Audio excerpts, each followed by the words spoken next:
in protecting the constitutional order bear repeating. Regarding the judiciary's role, عدلیہ کے کردار کے حوالے سے in protecting the constitutional order beer repeating, آئینی آرڈر یا آئینی حکم کو محفوظ کرنے میں دہرایا جا رہا ہے، ریپیٹ ہو رہا ہے۔ جسٹس من اللہ ارج دا کورٹس، جسٹس من اللہ نے عدالتوں کو اکسایا، ابھارا، ارج کا مطلب اکسانا، ابھارنا، ٹو ریمین ویجیلنٹ کہ وہ محتاط رہیں، ویجیلنٹ ایڈجیکٹو ہے، اس کا مطلب محتاط رہنا، اس کے لیے آپ دوسرے ورڈ لگا سکتے ہیں alert, watchful. Where defending the constitution was concern, جہاں تک آئین کے دفاع کی بات ہے، ہی ایڈڈ، اس نے مزید کہا، that mistakes in this regard had been made by the higher judiciary in the past۔ اس نے مزید بتایا that mistakes in this regard had been made کہ اس حوالے سے جو غلطیاں ہوئی by the high judiciary in the past اعلیٰ عدلیہ کی طرف سے ماضی میں، and that if the SC failed to protect the basic law، اگر سپریم کورٹ بنیادی قانون کو تحفظ دینے میں ناکام رہی، then judges are committing misconduct، پھر جج خود غلط کر رہے ہیں۔ misconduct کا مطلب غلط یا بدسلوکی۔ These frank admissions and stark warnings should be heeded especially by state institutions۔ ان دوستانہ داخلوں اور سادہ تنبیہات کی طرف توجہ دی جائے، خصوصاً ریاستی اداروں کی طرف سے۔ stark کا مطلب سادہ یا ننگی، اور اس کے لیے دوسرے ورڈز ہیں bleak، plain، bare۔ There can be no compromise، کوئی سمجھوتا نہیں ہو سکتا when it comes to respecting the constitutional order، جب آئینی حکم کے احترام کرنے کی بات آئے گی، and their lordships have duty to protect the document، اور ان کی حاکمیتوں کا فرض ہے کہ وہ ڈاکومنٹ کا تحفظ کریں۔ It seemed that after the epic struggle between general Musharraf and justice Iftikhar Chaudhry, لگتا تھا کہ جنرل مشرف اور افتخار چودھری کے درمیان جو جنگ جوانہ جدوجہد ہوئی، ایپک ویسے تو لٹریچر میں ایسی پوئم کو کہا جاتا ہے جو بہت لینتھی اور جس میں یعنی جنگوں کی بات ہوتی ہے، تو یہاں پر ایڈجیکٹو کے طور پہ استعمال ہوا ہے یہ ورڈ، اور اس کا مطلب یہ ہے جنگ جوانہ۔ The doctrine of necessity had been buried، کہ نظریہ ضرورت دفن کر دیا گیا ہے۔ Yet as things have developed since، لیکن تب سے پھر بھی کچھ باتوں کی پیش رفت ہوئی ہے۔ It is clear that this doctrine has multiple lives، یہ بات تو واضح ہے کہ اس نظریے کے بہت سی زندگیاں ہیں۔ What gives one hope is the fact، جو کسی کو امید دے سکتی ہے وہ یہ حقیقت ہے that conversations about protecting the constitutional order are taking place، کہ مباحثے، گفتگویں آئینی آرڈر کے تحفظ کے متعلق ہو رہی ہیں، even in suffocating atmosphere، حتیٰ کہ دم گھٹنے والے ماحول میں۔ suffocate کا مطلب ہوتا ہے جس میں دم گھٹ رہا ہو۔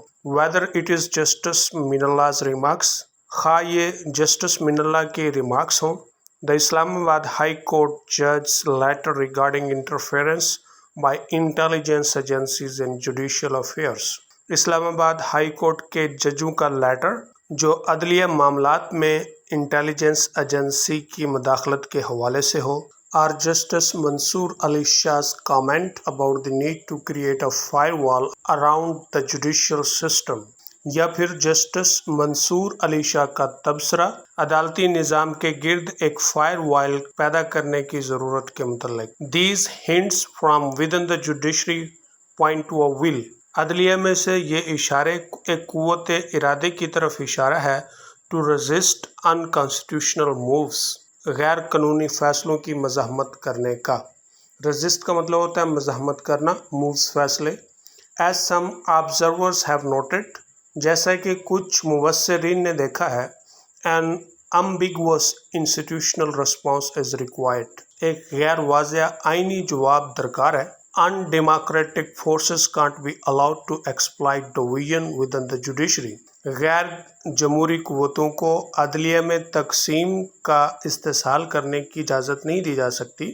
from their lordships in the SC to the magistrate and trial judges، supreme court میں ان کی حاکمیت مجسٹریٹ سے لے کر ٹرائل ججز تک۔ The judiciary as an institution must pledge to uphold the constitutional framework، عدلیہ بطور ایک ادارہ آئینی فریم ورک کو برقرار رکھنے کا عزم کرے۔ پلیج کا مطلب ہوتا ہے عزم کرنا سویا دوسرا ورڈ آپ اس کے لیے استعمال کر سکتے ہیں. And refuse to entertain requests from any quarter to support the democratic system. کسی بھی کوارٹر سے درخواستوں کو انٹرٹین کرنے سے انکار کر دے جو جمہوری نظام کو توڑنے پھوڑنے کی ہوں. ایز دا جسٹس من اللہ سگیسٹڈ، جیسا کہ جسٹس من اللہ نے تجویز دی ہے، those who fail to defend the constitution, وہ جو آئین کا دفاع کرنے میں ناکام ہوئے ہیں، must face the consequences of their actions, وہ اپنے کارروائیوں کے نتائج کو بھگتیں یا ان کا سامنا کریں. فیس کا مطلب سامنا کرنا. Pakistan salvation lies in all institution staying within their legal bounds. Pakistan کی نجات اس بات میں ہے کہ تمام ادارے اپنی قانونی حدود میں رہیں. And letting civilian setups govern with freedom, اور سویلین نظاموں کو آزادانہ حکومت کرنے دیں. آف کورس، یقیناً، there are still many pieces missing from this puzzle, اس بھول بھلیاں میں بہت سے باتیں مس ہیں. اے ٹرانسپیرنٹ الیکٹورل پروسیس، ایک شفاف انتخابی طریقہ کار. میچورٹی، پختگی. And tolerance in political parties for each other, اور سیاسی جماعتوں کے اندر ایک دوسرے کے لیے عفو درگزر کا مظاہرہ. But only if the democratic process is allowed to continue unhindered can the system correct itself. اگر جمہوری نظام کو بنا رکاوٹ کے چلنے دیا جائے تو سسٹم خود بخود ٹھیک ہو سکتا ہے.